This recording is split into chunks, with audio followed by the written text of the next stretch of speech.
وما أرسلنا من قبلك من رسول ولا نبي إلا إذا تمنى ألقى الشيطان في أمنيته فينسخ الله ما يلقي الشيطان ثم يحكم الله آياته والله عليم حكيم۔ اور ہم نے آپ سے پہلے جو بھی رسول اور نبی بھیجا تو جب بھی اس نے اپنی امت کی وسعت کی تمنا کی، جب بھی اس رسول یا نبی نے اپنی امت کی وسعت کی تمنا کی تو شیطان نے لوگوں کے دلوں میں شبہات ڈال کر اس کی تمنا پوری ہونے میں رخ نہ ڈال دیا، سو اللہ شیطان کے ڈالے ہوئے شبہات کو زائل کر دیتا ہے، پھر اللہ اپنی آیات کو پختہ کر دیتا ہے۔ واللہ علیم حکیم، اور اللہ خوب جاننے والا، بہت حکمت والا ہے۔ اب اس سورہ حج کی آیت نمبر 52 جو ہے، اس کا جو شان نزول ہے وہ یہ ہے کہ حضرت عبداللہ بن مسعود رضی اللہ تعالی عنہ کی روایت میں ذکر کیا گیا ہے۔ یہ ایک واقعہ ہے، پہلے آپ اس واقعے کو سمجھ لیں، پھر آپ کو اس کا سارا شان نزول، اس کا کانٹیکسٹ اور پرسپیکٹو سمجھ میں آ جائے گا کہ یہ کس اس کے تحت یہ ساری بات ہو رہی ہے۔ حضرت ایک روایت ہے حضرت عبداللہ بن مسعود رضی اللہ تعالی عنہ سے کہ جب حضور صلی اللہ علیہ وسلم نے سورہ نجم پڑھی تو آپ نے سجدہ کیا، اور سب مسلمانوں نے بھی سجدہ کیا اور مشرکوں نے بھی سجدہ کیا۔ مسلمانوں نے بھی سجدہ کیا اور مشرکوں نے بھی سجدہ کیا۔ اب مشرکوں نے جو سجدہ کیا اس کی تو اصل وجہ یہ ہے کہ آپ نے یہ آیات تلاوت فرمائی تھی، افرأیتم اللات والعزی ومناة الثالثة الاخری، کیا تم نے دیکھا لات اور عزیٰ کو اور اس تیسری منات کو؟ اب جب حضور نے یہ آیات پڑھی نا تو مشرکین جو ہیں وہ اس بات سے خوش ہو گئے، انہوں نے کہا کہ قرآن میں تو ہمارے بتوں کا ذکر آ گیا، یہ تو جھگڑا ہی ختم ہو گیا، یہ تو لڑائی ختم ہو گئی۔ مشرکین بڑے خوش ہوئے اس بات کے اوپر۔ اچھا، اب نبی پاک صلی اللہ علیہ وسلم نے اب جب سورہ نجم کی یہ آیات پڑھی تو حضور نے نبی پاک سجدہ کیا اور سب مسلمانوں نے بھی سجدہ کیا اور مشرکوں نے بھی سجدہ کیا۔ اب یہ اس حدیث کے اندر یہ الفاظ ہیں جن سے اچھا، اب مشرکین انہوں نے تو وہ اس چیز کے اوپر خوش ہوئے سورہ نجم کی ان آیات کے اوپر کہ قرآن میں ہمارے بتوں کا بھی ذکر آ گیا۔ اچھا کیوں؟ کیونکہ انہوں نے پوری بات تو وہ سمجھ نہ سکے، کیونکہ اس وقت ایک واقعہ ہوا تو مشرکین تو اس خوشی میں سجدے میں چلے گئے۔ اب مسند بزار کے اندر ایک شدید ضعیف روایت ذکر کی گئی ہے جس میں حضور صلی اللہ علیہ وسلم، جس میں یہ کہا گیا ہے کہ حضور صلی اللہ علیہ وسلم نے جب اس آیت کی تلاوت کی تو شیطان نے ابلیس نے آپ کی جو تلاوت کے الفاظ تھے ان میں کچھ الفاظ اور ملا دیے، حضور کی تلاوت کے الفاظ میں کچھ اور الفاظ ملا دیے، جو حضور تلاوت فرما رہے تھے اس کے ساتھ کچھ اور الفاظ بھی اس نے فرما دیے۔ ایک حدیث تلک الورانیک والی جون سی ہے کہ یہ مرغان بلند بانگ جو ہیں ان کی شفاعت کی مقبولیت بھی متوقع ہے۔ تو اب مشرکین سجدہ ہوئے، جبکہ قرآن میں تو جگہ جگہ بتوں کی قدم قدم پر برائی بیان کی گئی ہے۔ اب مشرکین جو ان سے وہ خوش ہوئے تو انہوں نے بھی سجدہ کیا۔ اچھا، بعد میں جبریل نے آ کر عرض کیا کہ آپ نے، اب جبریل علیہ السلام آئے اور انہوں نے عرض کیا کہ یا رسول اللہ آپ نے وہ چیز تلاوت کی ہے جو میں لے کر ہی نہیں آیا، آپ نے ایک ایسی چیز تلاوت کر دی ہے جو میں لے کر ہی نہیں آیا اور نہ اس کو اللہ نے نازل کیا ہے۔ اب جب نبی پاک صلی اللہ علیہ وسلم نے پوچھا تو حضور کے استفسار پر جبریل علیہ السلام نے بتایا کہ آپ اصل میں یہ کلمات پڑھ گئی تلاوت کے دوران، جو ان سے یہ کلمات آپ پڑھ گئی۔ اب حضور اداس ہو گئے، حضور غمگین ہوئے، حضور رنجیدہ ہوئے، تو پھر اللہ نے آپ کی تسلی کے لیے اس وقت یہ آیت نازل کی، وَمَا أَرْسَلْنَا مِن قَبْلِكَ مِن رَّسُولٍ وَلَا نَبِيٍّ إِلَّا إِذَا تَمَنَّىٰ أَلْقَى الشَّيْطَانُ فِي أُمْنِيَّتِهِ فَيَنسَخُ اللَّهُ مَا يُلْقِي الشَّيْطَانُ ثُمَّ يُحْكِمُ اللَّهُ آيَاتِهِ۔ تو اللہ نے آپ سے پہلے کوئی رسول اور نبی نہیں بھیجا مگر اس کے ساتھ یہ واقعہ گزرا ہے کہ جب اس نے آیات کی تلاوت کی تو شیطان نے اس کی تلاوت میں اپنی طرف سے کچھ ملا دیا۔ اللہ نے آپ کی دلجوئی فرمائی، اب یہ آیت نازل ہوئی۔ اب آپ کو اس آیت کا کانٹیکسٹ سمجھ میں آ گیا ہوگا، اس کا شان نزول سمجھ میں آ گیا ہوگا۔ تو اللہ نے آپ سے پہلے کوئی رسول اور نبی نہیں بھیجا مگر یہ کہ اس کے ساتھ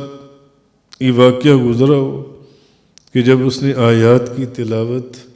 کی تو شیطان نے اس تلاوت میں کچھ الفاظ اور بھی ملا دیے۔ تو اللہ یہ فرمانے کہ اللہ نے شیطان کے ملائے ہوئے کو منسوخ کر دیا اور اپنی آیات کو محکم کر دیا۔ جو اس کا حکم تھا وہی محکم ہوا، شیطان نے جو اپنے الفاظ درمیان میں داخل کیے تھے وہ منسوخ کر دیے گئے جون سی ہیں۔ تو بہرحال یہ ساری چیز جون سی ہے، میرا خیال اب آپ کو بات سمجھ میں آ گئی ہوگی۔ مگر مفسرین نے یہ لکھا ہے کہ یہ روایت جو ہے یہ اپنی تمام سندوں کے ساتھ جو ہے اسانید کے ساتھ یہ سندن بھی باطل ہے اور عقلاً بھی مردود ہے۔ وہ کہتی ہیں کہ کیونکہ نہ تو یہ ممکن ہے کہ یہ ممکن ہی نہیں ہے کہ شیطان آپ صلی اللہ علیہ وسلم کی زبان مبارک کے اوپر کوئی قدرت رکھتا ہو یا آپ کی زبان کو الیاذ باللہ اپنے کنٹرول میں لیتے ہوئے وہاں پر اپنے الفاظ کو ہی ملا دے۔ یہ ممکن ہی نہیں ہے۔ یہ مفسرین نے لکھا ہے، انہوں نے کہا یہ ممکن ہی نہیں ہے کہ شیطان ابلیس آپ کے الفاظ کی جگہ پر اپنے کوئی الفاظ ملا دے، اور نہ یہ ممکن ہے کہ اپنی آواز کو آپ کی آواز کے مشابہ بنا دے۔ بلکہ میں نے بعض غالباً کتابوں میں اخبار الخیار وغیرہ اور بے شمار کے تصوف کی کتابوں میں یہ پڑھا احادیث کے حوالے سے کہ شیطان تو آپ کی صورت اختیار نہیں کر سکتا، آپ کی آواز اختیار نہیں کر سکتا. یہ ساری چیزیں جو سی ہیں کہ اپنی آواز کو آپ کی آواز کے مشابہ کر، تو یہ ممکن ہی نہیں ہے کہ شیطان نے یہ سارا کام. تو اس کا مطلب ہے کہ یہ جو روایت ہے یہ اپنی تمام سندوں کے ساتھ جو سی ہے یہ باطل بھی ہے اور عقلاً مردود بھی ہے جو سی ہے. یہ ممکن ہی نہیں ہے کہ شیطان آپ کی زبان کے اوپر الیاذ باللہ نبی پاک صلی اللہ علیہ وسلم کی زبان کے اوپر کنٹرول کر کے تو وہاں پر اپنی کوئی بات جو سی ہے اس کے اندر ایڈ کر دے جو سی ہے. اور نہ یہ کہ وہ اپنی آواز کو آپ کی آواز کے مشابہ کر سکے نبی پاک صلی اللہ علیہ وسلم کے. اور سننے والے اس کی آواز جو ان سے سننے والے کہیں کہ نہیں یہ استغفر اللہ من ذالک، سننے والے کہیں کہ نہیں یہ جو ان سے وہ یہ کہیں کہ اس کی آواز کیونکہ یہ نبی پاک صلی اللہ علیہ وسلم کی آواز ہے. ایسا بھی ممکن نہیں ہے، کیونکہ اگر سپوز کہ ایسا ہو جائے یا ایسا ممکن ہوتا کہ شیطان آپ کی آواز میں بولنے پر قدرت رکھتا ہے یا آپ کی آواز یا صورت میں یا کوئی بھی ایسی چیز جانسی ہے، تو پھر تمام شریعت کے اوپر سے اعتماد جو ہے مفسرین لکھتے ہیں کہ وہ اٹھ جاتا. پھر شریعت کے اوپر اعتماد کیسے ہو سکتا تھا؟ کیونکہ صحابہ کرام کی جو بھی روایات ہم تک پہنچی ہیں، روایت سے جو بھی احکام پہنچی ہیں، پھر وہ لازماً کچھ لوگ اس کے اندر یہ انٹرپریٹیشنز کرتے کہ یہ آپ کا ہو سکتا ہے کہ استغفر اللہ من ذالک الیاذ باللہ، وہ کہتے کہ ہو سکتا ہے کہ یہ بھی آپ کا فرمان ہی نہ ہو، یہ بھی اگر یہاں ہو سکتا ہے تو پھر وہاں بھی ہو سکتا ہے. یہ ابلیسی کا کہ الفاظوں جو ان سے بیچ میں شامل ہوئے جو ان سے شیطان نے کہا ہو جو ان سے. اچھا، دوسرا یہ کہ صحیح حدیث سے یہ بات ثابت ہے کہ شیطان جو ہے خواب میں بھی نبی پاک صلی اللہ علیہ وسلم کی شکل اور چہرہ مبارک یا شبیہ جو ہے حضور کی مثل نہیں بن سکتا. خواب میں بھی شیطان جن سے خواب میں بھی نبی پاک صلی اللہ علیہ وسلم کی مثل یا شبیہ میں نہیں آ سکتا. تو جب شیطان آپ کی صورت کے مثل نہیں بن سکتا تو آپ کی آواز کے مثل کیسے بن سکتا ہوگا؟ کہ یہ جو کہا گیا کہ جی یہ تو پھر شیطان کی جو تھی ساری چیز جو سی ہے اس نے آپ کے کلمات کے اوپر، آپ کی زبان مبارک کے اوپر قدرت حاصل کرتے ہوئے اس نے یہ ساری گفتگو کی جو سی ہے. تو جب شیطان آپ کی صورت کے مماثل نہیں ہو سکتا تو آواز کے مماثل کیسے ہو سکتا ہے؟ اور جب وہ سونے والے پر، ایک بات ہے مفسرین لکھتے ہیں کہ جب وہ سونے والے پر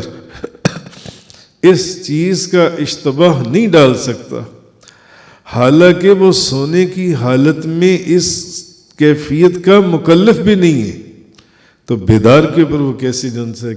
اشتباہ ڈال سکتا ہے؟ بیدار کے اوپر کہ وہ نبی پاک صلی اللہ علیہ وسلم کی زبان مبارک کے اندر بولنا شروع کر دے اور یہ بتانے کی کوشش کرے کہ یہ جو وحی نازل ہو رہی ہے، یہ جو میرے الفاظ ہیں، یہ اصل میں یہ نبی پاک صلی اللہ علیہ وسلم کے الفاظ ہیں. تو امام ابو منصور ماتریدیہ، امام بہقی، امام رازی، قاضی بیضاوی اور علامہ نووی اور بے شمار علامہ بدر الدین عینی، علامہ قسطلانی اور علامہ آلوسی اور بے شمار محققین نے اس روایت کو رد کیا ہے. ان کا یہ مردود ہے، باطل ہے یہ روایت. یہ گھڑی گئی روایات میں سے یہ روایت ہے جو کہ یہ مشہور ہو گئی اس وقت اور اس کے کانٹیکس میں بیان ہونی شروع ہو گئی جو ان سے ہے۔ تو علامہ آلوسی نے فرمایا کہ نبی پاک صلی اللہ علیہ وسلم جب اپنی تبلیغ کے پیش نظر امت میں وسعت کی تمنا کرتے تو شیطان مسلمانوں کو دین سے دور کرنے کے لیے ان کے دلوں میں اسلام کے خلاف شکوک ڈال دیتا۔ علامہ آلوسی فرماتی ہیں مثلا اس کی وہ مثال یہ دیتی ہیں کہ جیسے کہ قرآن حدیث میں شجرہ زقوم اس درخت کا ذکر آیا کہ جہنم میں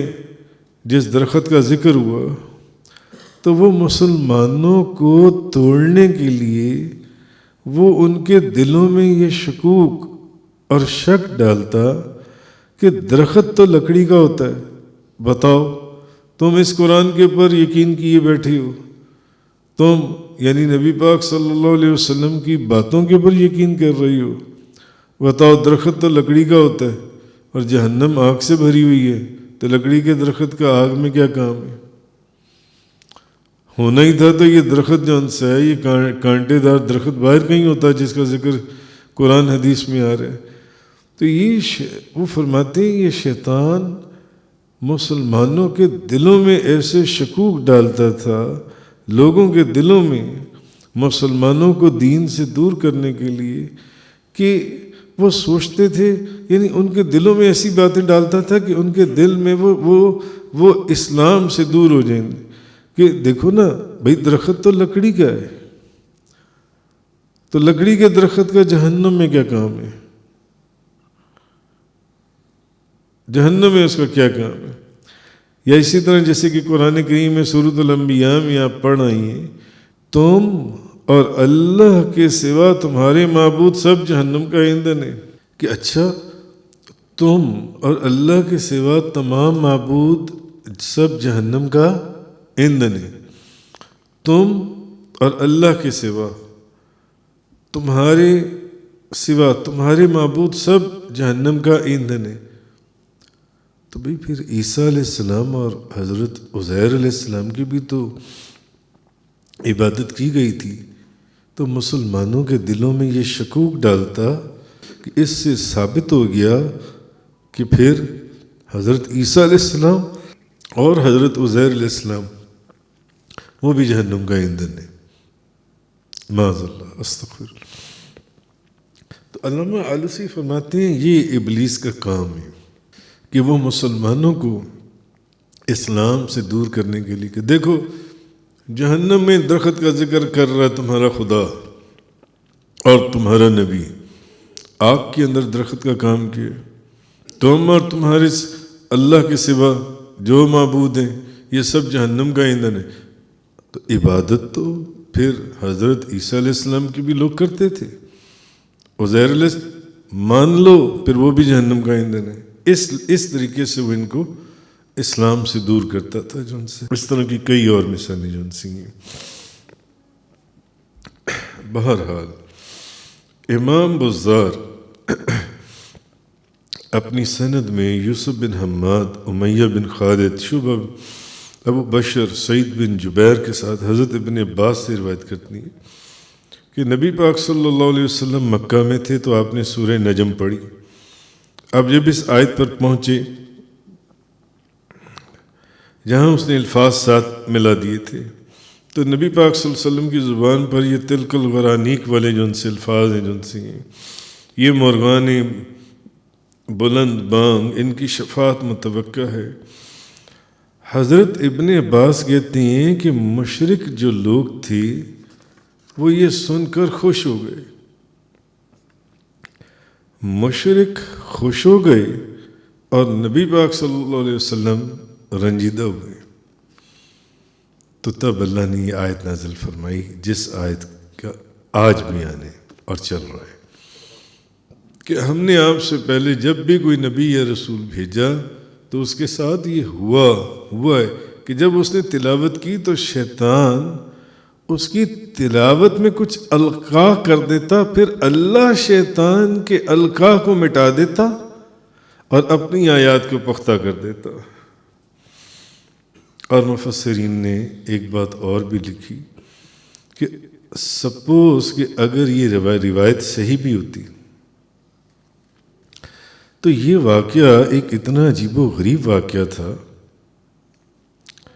کہ یہ تو پھر اس وقت درجنوں صحابہ کرام سے مروی ہوتا. یہ حدیث یہ روایت جن سی ہے درجنوں صحابہ کرام سے، یہ والا واقعہ جن سے، جبکہ اس روایت کے مطابق اس وقت کثرت سے صحابہ کرام موجود تھے. پھر اس روایت کے راوی صرف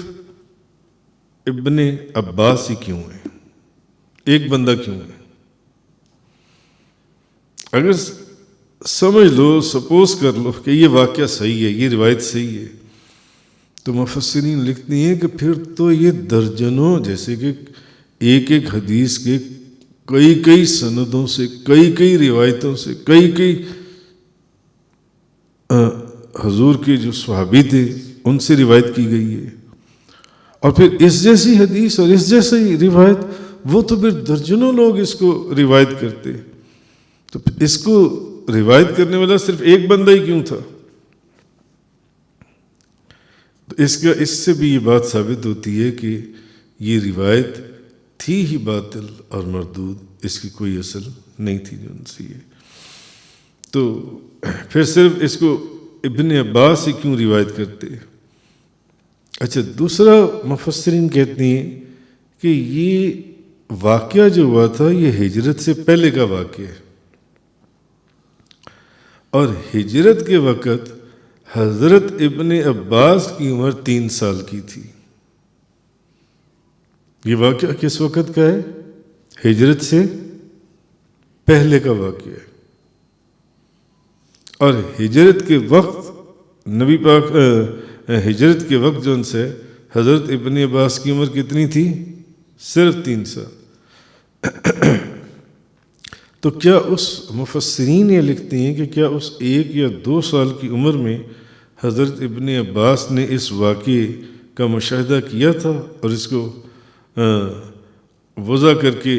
جو ان سے اس وقت جن لوگوں نے اس روایت کو وضع کیا اور حضرت ابن عباس کی طرف منسوب کر دیا، ان لوگوں نے جلدی میں حضرت ابن عباس کی عمر کے پر غور ہی نہیں کیا کہ اس وقت تو ان کی عمر ہی 3 سال تھی. تو جب نبی پاک صلی اللہ علیہ وسلم کی زبان سے جو اس روایت کے اندر آیا، شیطان نے یہ کلمات جو ان سے تلک الغرانیق والے جو ان سے یہ کہلوا لیے تھے، اور جبریل علیہ السلام نے آ کر کہا تھا کہ آپ نے وہ بات کہی ہے جو کہ میں لے کر نہیں آیا، اور نہ ہی یہ بات اللہ نے نازل کی ہے. تو آپ رنجیدہ ہو گئے تھے. تو پھر اللہ نے آپ کے حزن و ملال کو زائل کرنے کے لیے، آپ کے حزن و ملال کو دور کرنے کے لیے اب یہ آیت نازل کی، یہ جو میں نے ابھی آپ کے سامنے جس کا بیان چل رہا ہے، جس کا درس چل رہا ہے، یہ آیت نازل کی جو ان سی ہے. اب سورہ حج جو ہے یہ مدنی ہے، اور سورہ نجم جو ان سی ہے جس کو سن کر مشرکوں کے سجدے کا واقعہ ہجرت سے کئی سال پہلے کا ہے. تو گویا آپ کو اس واقعے سے جو رنج و ملال ہوا اس کو زائل کرنے کے لیے کئی سال کے بعد سورہ حج کی یہ آیت اس وقت نازل ہونی تھی. جو رنجیدہ ہوئے یا جو رنج ہوا یا جو غم ہوا اس کا تو اسی وقت پھر یہ آیت نازل ہونی چاہیے تھی نا. تو مفسرین یہاں پر بھی لکھتے ہیں کہ یہ چیز بھی منطق کے بھی خلاف ہے اور اس من گھڑت روایت کے بھی خلاف ہے، کیونکہ اس میں یہ کہ آپ رنجیدہ ہوئے تب جبریل علیہ السلام یہ آیت لے کر آئے. تو بھئی وہ واقعہ تو ہجرت سے پہلے کا ہے، تو جبریل علیہ السلام نے اتنے سالوں کے بعد آپ کی رنجیدہ ہونے کے اوپر یہ آیت لے کر آنی تھی.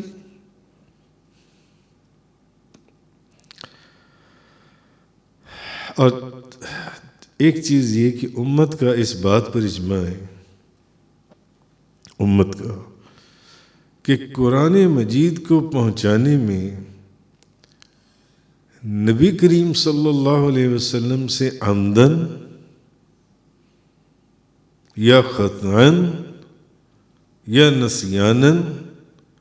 یا سہواً کسی طرح کی غلطی کا تصور بھی نہیں کیا جا سکتا